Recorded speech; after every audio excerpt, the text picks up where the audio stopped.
The Bucks have hired Doc Rivers, and the only question I have is why. Well, it's pretty obvious. Doc Rivers has plenty of coaching success in his career. Obviously, he started as the coach of the Orlando Magic, and then he went to coach the Boston Celtics. He was there for their championship years, and he was all right there. He was good for the time. He's a former player, so it's understandable why he would have such a good path in his coaching career. And then afterwards, he will be the coach for the Clippers. That's where I remember him from because I wasn't really watching basketball in the Celtics days. And from the Clippers, I remember they were a good team. It was a lot of shooters, but they can never get past the second round. And that's not a good thing because if the second round is, as far as you'll go, then you're not going to have a long, tenure at that job.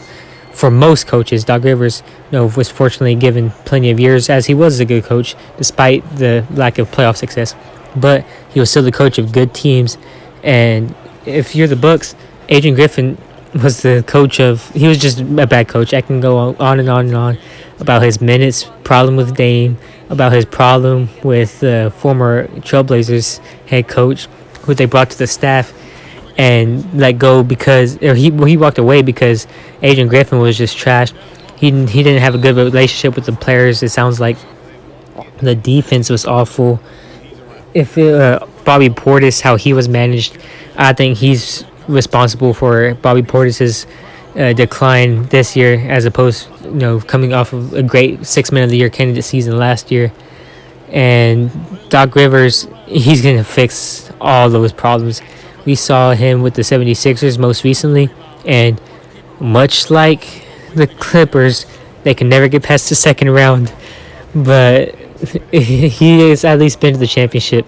He's been to the finals. He's won it, and that experience is going to be very valuable, especially as opposed to a first-year head coach. Like Doc Rivers has over 20 years of head coaching experience in the NBA on Adrian Griffin. So this firing Adrian Griffin and replacing him with Doc Rivers, it's a no-brainer. That's a big brain move. That's so smart. I'm proud of the Bucks. Them able to actually, get the courage to fire their head coach, despite a 30-13 record, which isn't even like the best record for a coach to be fired with. So I don't think there should be an overreaction there because the team, I don't think it's that good. I don't think the record would be, that much better. I think they've been lucky some of these games, honestly, because Damian Lillard hasn't been. Well, he's a great player. He was a borderline top 10 coming into the season. He's definitely borderline top 20 now, if even. But Giannis, a top 3 player, he's been playing like it this year too as well. But coming to the season, expectations were higher. It was supposed to be Giannis is the best player in the league, and then Dame's the top 10 player. So that duo is supposed to carry the team, who doesn't even have Drew Holiday anymore. But the defense was expected to be worse. But it feels like Giannis, in a way, he's having 32 points, 11 rebounds, and 6 assists this year. It's a very quiet average for him because the Bucks just haven't been relevant. They're not a very fun team to watch at all. For years, it's been people saying, criticizing Giannis for being a run and dunk man. He hasn't even been a run and dunk man. But the offense with Adrian Griffin has just been that much more plain. It's not compelling in the slightest. Damian Lillard has been hindered. He hasn't been able to get in the rhythm, as he said. And Doc Rivers, the way his offense was with last year with Joel Embiid and James Harden, we got to see that pick and roll happen. If Doc Rivers can allow for Damian Lillard and Giannis to be who they are and get that pick and roll going. We saw a lot of pick and roll from Giannis and Dame so far, but not nearly as much as we were hoping for when we heard the news about Damian Lillard potentially going and getting traded to Milwaukee. This should be what's carrying them to the finals, to the playoffs, and it hasn't been. So we'll be able to see Doc Rivers, get better plays because we saw Giannis strung up the plays for the Bucks. From that moment, you knew Adrian Griffin wasn't going to last. And again, I don't want to hate on Adrian Griffin. I'm just saying that he wasn't the right coach, for the Bucks at this time when they're in a championship window, because they have the oldest roster in the league, I believe. And Giannis, he has great concerns. he said that he will go wherever his championship chances are highest. So the Bucks are trying to appeal to him, and while I do think it's kind of crazy all that they've done, I don't think I think they're fine with keeping Thanasis. I'm not gonna say Thanasis is the worst NBA player because he's given a lot of great minutes in a lot of different games for the Bucks. So I don't like Thanasis hate. I think he's overhated. But the Bucks, just what they've done for Giannis and Adrian Griffin being fired, being part of that, and hopefully in Doc Rivers, he's going to be that great coach. He's going to be allowing the offense to do what they do best. He's not going to hinder Dame at all. He's going to let Giannis cook. He's going to let Dame cook. They're going to have Brook Lopez still.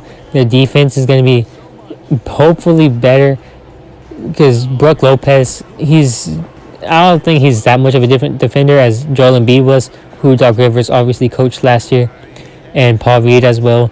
I think Brook Lopez, he has declined this year, but I don't know if that's just the effect of Adrian Griffin because he's had good games this year. He's had 20-point games this year. He's had multiple block games this year too, but it feels like he's slowed down, which is understandable because he's 35, 36 now. But the Bucks are yet again contenders because when that trade first happened, I was like, no, they're not contenders because outside of Portis, Lopez, Dame, and Giannis, like, who's on this team? Because if we compare it to a team with a first-year head coach such as the 2016 Cleveland Cavaliers when David Black got fired, they had they had LeBron, Kyrie, and Kevin Love. With the Bucks, Dame, he's comparable to Kyrie Irving. Giannis is comparable to LeBron, both top 1 players in the league. And then where's that Kevin Love? I guess Brook Lopez is there, but I mean, he's not great of an offensive player. I don't think he's definitely more of a. Kevin Love can stretch the floor too, so it's not like Brook Lopez is that much better of a shooter. He has his off games a lot of times, which have become more frequent this year. It feels like Brook Lopez hasn't been as dependable in the last 2 years, really, as a three-point shooter as he was when they did win the championship back in 2021. And the Bucks are trying to win another championship. So I don't think they have the championship roster. They have the DNA maybe now with Doc Rivers, but even then, how many players have we brought over? Chris Middleton. I completely forgot about Chris Middleton. Chris Middleton is still on the team, and he's really had a very quiet year this year. We haven't heard much about him. But, I mean, there's not a lot of great players on this team. So hopefully they can be used to their potential because it's just so many players that should be playing better than what they are. The team, I'm not saying they should be like a 40-win team right now because that would literally mean they would only have 3 losses. But I think they would be more set for the playoffs for sure with Doc Rivers, with experience, with great coaching, with a coach who players can respect. And Doc Rivers was just commentating for ESPN. Like, when he took that job in the offseason, I was like, what? Why is he this guy with a hoarse voice commentating? But he's already gone. That's kind of funny.